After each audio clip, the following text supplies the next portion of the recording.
नमस्कार, स्वागत आहे तुमचं माझ्या यूट्यूब चॅनलमध्ये, ज्याचं नाव आहे स्वामी भक्ती मराठी। 13 मार्च 2025ला आलेले आहे होळी आणि होळीच्या दिवशी आपण अनेक उपाय आणि सेवा करत असतो। होळी हा सण असा आहे की या दिवशी वाईटावर चांगल्याचा विजय मिळवला जातो आणि त्यासाठीच या दिवशी आपण अनेक उपाय करत असतो आणि या दिवशी आपण जे काही उपाय करत असतो तर त्याचे फळ देखील आपल्याला मिळत असतात। तर होळीच्या दिवशी 5 रुपयाच्या शिक्क्यांचा एक अतिशय प्रभावी असा उपाय आपल्याला करायचा आहे। तर 5 रुपयाचा शिक्का या एका ठिकाणी आपल्याला ठेवायचा आहे। तर हा उपाय केल्याने तुमच्या ज्या काही आर्थिक समस्या असतील, तुमच्या घरामध्ये ज्या काही आर्थिक समस्या कितीही चालू असतील तर त्या दूर होतील आणि सर्व गोष्टी आनंदामध्ये होतील। तर कोणत्या ठिकाणी आपल्याला हा 5 रुपयाचा शिक्का ठेवायचा आहे आणि तो कशा पद्धतीने ठेवायचा आहे तर हेच आपण या व्हिडिओमध्ये बघणार आहोत। तर व्हिडिओ स्किप न करता संपूर्ण बघा आणि जे कोणी नवीन असेल या चॅनलवरती तर सबस्क्राईब करा। तर 13 मार्चला होळी आहे आणि या दिवशी सुता शनी पौर्णिमा देखील आहे। तर ही पौर्णिमा अतिशय महत्त्वाची मानली जाते, त्यामुळे या दिवशी आपण जर काही उपाय केले तर ते अतिशय प्रभावी ठरतात आणि त्यासाठीच आपल्याला हा उपाय या दिवशी करायचा आहे। तर न विसरता आपल्याला या दिवशी हा उपाय करायचा आहे। तर बघा, या दिवशी चंद्र हा पूर्ण गोल असतो आणि त्याचे तेज हे खूप प्रखर असतात आणि यासाठीच आपल्याला या दिवशी त्याचा फायदा करून आपल्याला घ्यायचा आहे।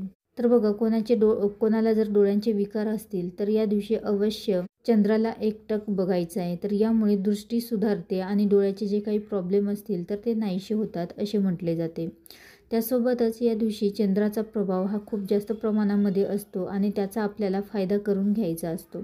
त्यामुळे या दिवशी पौर्णिमेच्या रात्री 5 रुपयाचा शिक्क्याचा हा एक उपाय आपल्याला करायचा आहे। तर 5 रुपयाचा शिक्का आपल्याला या एका ठिकाणी ठेवायचा आहे, ज्यामुळे आपल्या आयुष्यातील सर्व समस्या दूर होतील आणि माता लक्ष्मीची कृपा अखंड आपल्यावर राहील। तसेच या दिवशी काही वस्तू देखील आपल्याला घरी आणून स्थापन करायच्या आहे। तर खूप प्रभावी वस्तू आहेत, तर त्या देखील आपल्याला घरी आणून आपल्या घरामध्ये स्थापन करायच्या आहेत। तर त्याचा देखील व्हिडिओ आपल्या चॅनलवरती अपलोड झालेला आहे, तर तो देखील तुम्ही बघू शकता। तर या दिवशी चांदी किंवा पितळीची एक वाटी आपल्याला घ्यायची आहे किंवा एक ग्लास घेतला तरीही चालेल आणि यापैकी तुमच्याकडे नसेल, चांदी किंवा पितळीची नसेल तर तुम्ही साधी वाटी घेतली तरीही चालेल। तसेच गाईचं कच्चं दूध आपल्याला घ्यायचं आहे आणि हे कॉईन त्या वाटीमध्ये आपल्याला ठेवायचं आहे। तसेच ठेवण्याआधी आपल्याला कॉईन हे स्वच्छ करून घ्यायचं आहे।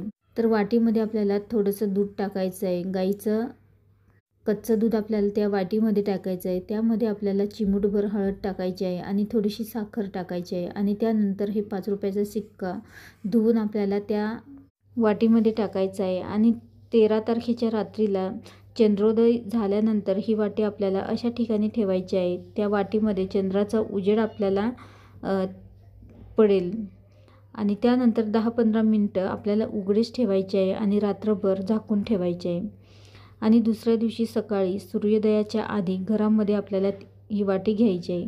त्यानंतर दूध हे वड, पिंपळ किंवा बेलाच्या झाडाला टाकायचं आहे। तुळस सोडून इतर कोणत्याही शुभ झाडाला तुम्ही टाकू शकता आणि त्यानंतर जे 5 रुपयाचं कॉईन आहे तर ते आपल्याला आपल्या देवघरामध्ये ठेवायचं आहे आणि हळद, कुंकू, अक्षता अर्पण करायचं आहे आणि तो दिवसभर आपल्याला तसाच ठेवायचा आहे। त्यानंतर आपल्याला तो उचलून आपल्या पर्समध्ये किंवा तिजोरीमध्ये आपल्याला ठेवायचा आहे। ज्या ठिकाणी तुम्ही पैसे ठेवतात, तुमचं धन राहतं, तर त्या ठिकाणी तुम्हाला हा 5 रुपयाचा कॉईन ठेवायचा आहे। हा कॉईन आपल्याला खर्च करायचा नाही। तर फक्त आपल्याला हा कॉईन खर्च करायचा नाही, तर आपण पैसे ज्या ठिकाणी ठेवत असतो तर त्या ठिकाणी हा कॉईन देखील आपल्याला ठेवायचा आहे। तर यामुळे तुमच्याकडे नेहमी बरकत राहील, पैसा खर्च होणार नाही, पैसा वाढीस लागेल आणि अखंड लक्ष्मी प्राप्तीसाठी अतिशय प्रभावी असा हा उपाय आहे, जो आपल्याला हुताशनी पौर्णिमेच्या रात्री म्हणजेच 13 मार्चला आपल्याला रात्री करायचा आहे। तर या दिवशी वाईटावर चांगल्याचा विजय मिळवला होता आणि त्यामुळेच या दिवशी आपण हा उपाय केला तर नक्कीच आपल्या घरामध्ये अखंड लक्ष्मी नांदेल। या दिवशी वाईट गोष्टी नष्ट होऊन चांगल्या गोष्टी आपल्या आयुष्यामध्ये घडत असतात। तर अवश्य तुम्ही हुताशनी पौर्णिमा म्हणजेच होळीच्या दिवशी हा अगदी साधा आणि सोपा उपाय करून बघा आणि अनुभव घेऊन बघा। व्हिडिओ आवडला असेल तर लाईक करा, कमेंट करा, शेअर करा आणि सबस्क्राईब करा। श्री स्वामी समर्थ।